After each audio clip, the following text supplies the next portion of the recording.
ओम नमः शिवाय। सुनते हैं आगे की कथा। सूत जी कहते हैं, मुनीश्वरों, ब्रह्मा जी की यह बात सुनकर नारद जी ने विनय पूर्वक उन्हें प्रणाम किया और पुनः पूछा, भगवान भक्त वत्सल भगवान शंकर कैलाश पर्वत पर कब गए और महात्मा कुबेर के साथ उनकी मैत्री कब हुई? परिपूर्ण मंगल विग्रह महादेव जी ने वहाँ क्या किया, यह सब मुझे बताइए। इसे सुनने के लिए मेरे मन में बड़ा कौतूहल है। ब्रह्मा जी ने कहा, नारद सुनो, चंद्रमौली भगवान शंकर के चरित्र का वर्णन करता हूँ। वे कैसे कैलाश पर्वत पर गए और कुबेर की उनके साथ किस प्रकार मैत्री हुई, यह सब सुनाता हूँ। कांपिल्य नगर में यज्ञदत्त नाम से प्रसिद्ध एक ब्राह्मण रहते थे, जो बड़े सदाचारी थे। उनके एक पुत्र हुआ, जिसका नाम गुणनिधि था। वह बड़ा ही दुराचारी और जुआरी हो गया। पिता ने अपने उस पुत्र को त्याग दिया। वह घर से निकल गया और कई दिनों तक भूखा भटकता रहा। एक दिन वह नैवेद्य चुराने की इच्छा से एक शिव मंदिर में गया। वहां उसने अपने वस्त्र को जलाकर उजाला किया, यह मानो उसके द्वारा भगवान शिव के लिए दीपदान किया गया। तत्पश्चात वह चोरी में पकड़ा गया और उसे प्राण दंड मिला। अपने कुकर्मों के कारण वह यमदूतों द्वारा बांधा गया। इतने में ही भगवान शंकर के पार्षद वहां आ पहुंचे और उन्होंने उसे अनेक बंधन से छुड़ा दिया। शिवगणों के संग से उसका हृदय शुद्ध हो गया था। अंततः वह उन्हीं के साथ तत्काल शिवलोक में चला गया। वहां सारे दिव्य भोगों का उपभोग तथा उमा महेश्वर का सेवन करके कालांतर से वह कलिंगराज अरिंदम का पुत्र हुआ। वहां उसका नाम था दम। वह निरंतर भगवान शिव की सेवा में लगा रहता था। वह बालक होने पर भी वह दूसरे बालकों के साथ शिव का भजन किया करता था। वह क्रमशः विवाह अवस्था को प्राप्त हुआ और पिता के परलोक गम के पश्चात राज सिंहासन पर बैठ गया। राजा दम बड़ी प्रसन्नता के साथ सब और शिव धर्मों का प्रचार करने लगे। भोपाल दम का दमन करना दूसरों के लिए सर्वथा कठिन था। ब्राह्मण समस्त शिवालयों में दीपदान करने के अतिरिक्त वे दूसरे किसी धर्म को नहीं जानते थे। उन्होंने अपने राज्य में रहने वाले समस्त ग्रामाध्यक्षों को बुलाकर यह आज्ञा दे दी कि शिव मंदिरों में दीपदान करना सबके लिए अनिवार्य होगा। जिस जिस ग्रामाध्यक्ष गांव के पास जितने शिवालय हो, वहाँ वहाँ बिना कोई विचार किए सदा दीप जलाना चाहिए। आज जीवन इसी धर्म का पालन करने के कारण राजा दम ने बहुत बड़ी धर्म संपत्ति का संचय कर लिया। फिर वे काल धर्म के अधीन हो गए। दीपदान की वासना से युक्त होने के कारण उन्होंने शिवालयों में बहुत से दीप जलवाए और उसके फलस्वरूप जन्मांतर में वे रत्नमय दीपों की प्रभा के आश्रय हो अलकारीपुरी के स्वामी हुए। इस प्रकार भगवान शिव के लिए किया हुआ थोड़ा सा भी पूजन या आराधन समयानुसार महान फल देता है। ऐसा जानकर उत्तम सुख की इच्छा रखने वाले लोगों को शिव का भजन अवश्य करना चाहिए। वह दीक्षित का पुत्र, जो सदा सब प्रकार के अधर्मों में ही रचा पचा रहता था, देव योग से शिवालय में धन चुराने के लिए गया और उसने स्वार्थवश अपने कपड़े को दीपक की बत्ती बनाकर उसके प्रकाश से शिवलिंग के ऊपर का अंधेरा दूर कर दिया। इस सत्कर्म के फलस्वरूप वह कलिंग देश का राजा हुआ और धर्म में उसका अनुराग हो गया। फिर दीप की वासना का उदय होने से शिवालयों में दीप जलवाकर उसने यह दिक्पाल का पद पा लिया।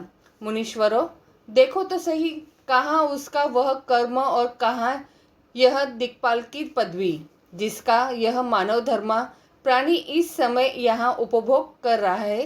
तात यह तो उसके ऊपर शिव के संतुष्ट होने की बात बताई गई। अब एकचित होकर यह सुनो कि किस प्रकार सदा के लिए उसकी भगवान शिव के साथ मित्रता हो गई। मैं इस प्रसंग का तुमसे वर्णन करता हूँ। नारद, पहले के पद्मकल्प की बात है। मुझ ब्रह्मा के मानस पुत्र पुलस्त्य के विश्व का जन्म हुआ और विश्वा के पुत्र वैश्रवन हुए। उन्होंने पूर्व काल में अत्यंत उग्र तपस्या के द्वारा त्रिनेत्रधारी महादेव की आराधना करके विश्वकर्मा की बनाई हुई इस अलकापुरी का उपभोग किया। जब वह कल्प व्यतीत हो गया और मेघवाहन कल्प आरंभ हुआ, उस समय वह यज्ञदत्त का पुत्र, जो प्रकाश का दान करने वाला था, कुबेर के रूप में अत्यंत दुस्सह तपस्या करने लगा। दीपदान मात्र से मिलने वाली शिव भक्ति के प्रभाव को जानकर वह शिव की चित्त प्रकाशिका काशिकापुरी में गया और अपने चित्तरूपी रत्नमय प्रदीपों से 11 रुद्रों को उद्बोधित करके अनन्य भक्ति एवं स्नेह से संपन्न हो वह तन्मयता पूर्वक शिव के ध्यान में मग्न हो निश्चल भाव से बैठ गया। जो शिव की एकता का महान पात्र है, तप रूपी अग्नि से बड़ा हुआ है, काम क्रोधादि महाविघ्न रूपी पतंगों के आघात से शून्य है, प्राण निरोध रूपी वायु शून्य स्थान में निश्चल भाव से प्रकाशित है, निर्मल दृष्टि के कारण स्वरूप से भी निर्मल है तथा सदा रूपी पुष्पों से जिसकी पूजा की गई है, ऐसी शिवलिंग की प्रतिष्ठा करके वह तब तक तपस्या में लगा रहा जब तक उसके शरीर में केवल अस्थि और चर्म मात्र ही अविष्ट नहीं रह गए। इस प्रकार उसने 10,000 वर्षों तक तपस्या की। तदंतर विशालाक्षी पार्वती देवी के साथ भगवान विश्वनाथ कुबेर के पास आए। उन्होंने प्रसन्न चित्त से अलकापाती की ओर देखा। वे शिवलिंग में मन को एकाग्र करके ठूठे काट की भांति स्थिर भाव से बैठे थे। भगवान शिव ने उनसे कहा, अलकापते, मैं वर देने के लिए उद्यत हूँ, तुम अपना मनोरथ बताओ।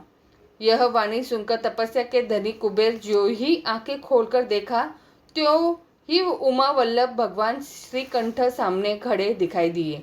वे उदय काल के शस्त्रों सूर्यों से भी अधिक तेजस्वी थे और उनके मस्तक पर चंद्रमा अपनी चांदनी बिखेर रहे थे।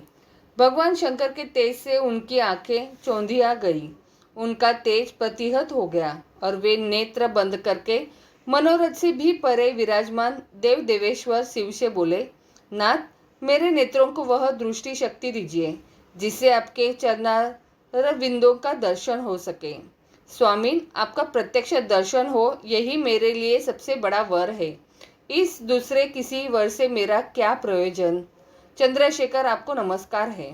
कुबेर की यह बात सुनकर देवाधिदेव उमापति ने अपने हथेली से उनका स्पर्श करके उन्हें देखने की शक्ति प्रदान की। दृष्टि शक्ति मिल जाने पर यज्ञदत्त के उस पुत्र ने आंखें फाड़ फाड़कर पहले उमा की ओर ही देखना आरंभ किया। वह मनी मन सोचने लगा, भगवान शंकर के समीप यह सर्वांग सुंदरी कौन है?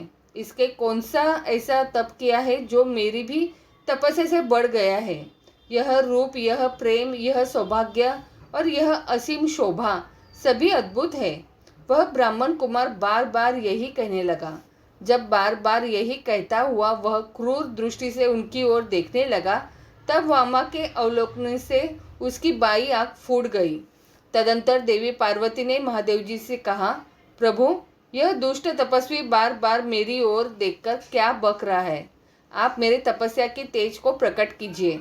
देवी की यह बात सुनकर भगवान शिव ने हंसते हुए उनसे कहा, उमे, यह तुम्हारा पुत्र है। यह तुम्हें क्रूर दृष्टि से नहीं देखता, अपितु तुम्हारी तप संपत्ति का वर्णन कर रहा है। देवी से ऐसा कहकर भगवान शिव पुनः उस ब्राह्मण कुमार से बोले, वत्स, मैं तुम्हारी तपस्या से संतुष्ट होकर तुम्हें वर देता हूँ। तुम निधियों के स्वामी और गृहों के राजा हो। जाओ, सुव्रत, यशो, किन्नरों और राजाओं के भी राजा होकर पुण्यजनों के पालक और सबके लिए धन के दाता बनो। मेरे साथ तुम्हारी सदा मैत्री बनी रहेगी और मैं नित्य तुम्हारे निकट निवास करूंगा। मित्र, तुम्हारी प्रीति बढ़ाने के लिए मैं अकाल काल से पास ही रहूंगा। आओ, इन उमा देवी के चरणों में साष्टांग प्रणाम करो, क्योंकि ये तुम्हारी माता है। महाभक्त यज्ञदत्त कुमार, तुम अत्यंत प्रसन्न चित्त से इनके चरणों में गिर जाओ। ब्रह्मा जी कहते हैं, नारद, इस प्रकार वर देकर भगवान शिव के पार्वती देवी से फिर कहा, देवेश्वरी, इस पर कृपा करो। तपस्विन, यह तुम्हारा पुत्र है। भगवान शंकर का यह कथन सुनकर जगदम्बा पार्वती ने प्रसन्नचित हो यज्ञदत्त कुमार से कहा, वत्स, भगवान शिव में तुम्हारी सदा निर्मल भक्ति बनी रहे।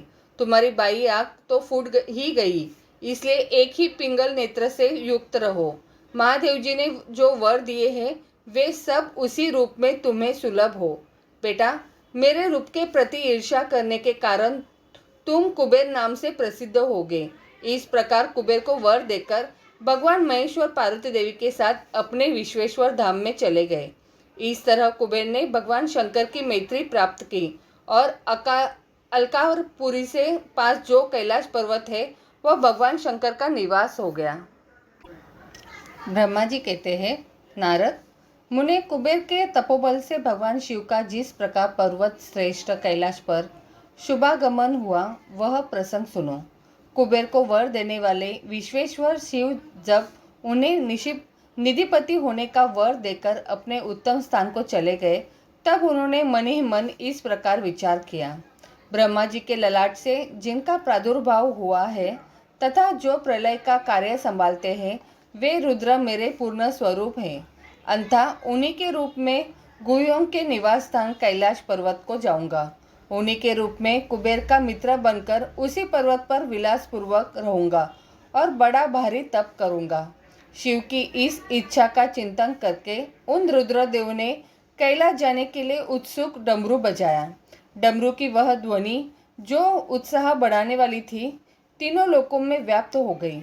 उसका विचित्र एवं गंभीर शब्द आयन की गति से युक्त था, अर्थात सुनने वालों को अपने पास आने के लिए प्रेरणा दे रहा था। उस ध्वनि को सुनकर मैं तथा श्री विष्णु आदि सभी देवता, ऋषि, मूर्तिमान, आगम, निगम और सिद्ध वहां आ पहुँचे। देवता और असुर आदि सब लोग बड़े उत्साह में भरकर वहां आए। भगवान शिव के समस्त पार्षद तथा सर्वलोक वदिन महाभाग गणपाल जहाँ कहीं भी थे वहां से आ गए।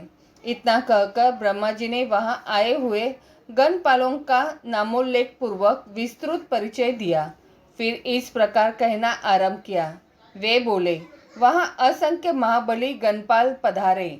वे सबके सब सहस्त्रों भुजाओं से युक्त थे और मस्तक पर जटा का ही मुकुट धारण किए हुए थे। सभी चंद्रचूड़, नीलकंठ और त्रिलोचन थे।